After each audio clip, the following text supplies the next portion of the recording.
फक्त हिंदू आहोत हे वारंवार आम्ही सांगतो आहोत.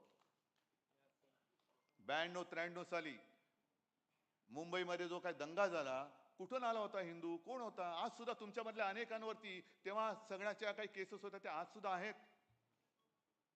श्रीकृष्ण अहवालाचा जो काही आयोगाचा जो अहवाल आला, तो अहवाल आपण म्हणजे मनोहर जोशी मुख्यमंत्री होते, केराच्या टोपलीत टाकला होता. वाजपेयींनी सांगितलं, नाही कचरे में नहीं डालना, उसको वापस निकालो.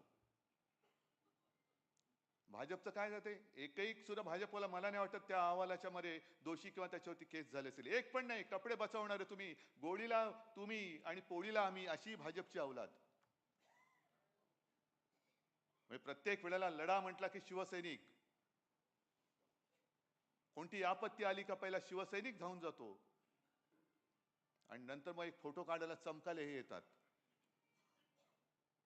जे नेमकं मला बोट ठेवायचं ते इकडेच ठेवायचंय की आम्ही हिंदू आहोतच. जे मगाशी राज बोलला ही गोष्ट खरी आहे की या देशामध्ये आपण हिंदू बहुसंख्य आहोत, पण आपले देव वेगळे, आपली भाषा वेगळी, आपल्या संस्कृती वेगळे, आपले संस्कार वेगळे. आणि सरान करा आपण बहुसंख्य असलो तरी विखुरलेले असतो, म्हणून असुरक्षित असतो.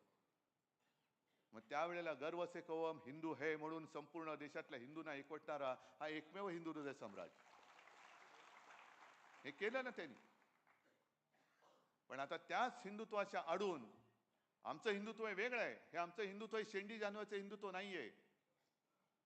जो कोणी या देशाला आपली मातृभूमी मानतो, जो कोणी या देशासाठी मरायला तयार आहे, तो आमचा आहे, हे आमचं हिंदुत्व सांगतं. हे आमचं हिंदुत्व सांगतं. पण आज हळुवारपणाने जो काही एक आक्रमण, पहिली हिंदीची सक्ती, त्याच्यानंतर आपण जे एक सुरुवात केली होती, मी मुख्यमंत्री असताना सगळेजण झाडून मंत्रालयातले सगळे पहिला फोन उचलल्यानंतर जय महाराष्ट्र बोलायचे. आज जय महाराष्ट्राला सुद्धा धोका निर्माण झालेला आहे. अनेक भगवे आता फडकायला लागलेले आहेत. नेमका कोणता भगवा? सगळेच भगवे, वेगवेगळे भगवे फडकतायत, वेगवेगळे उद्घोष सुरू झाले.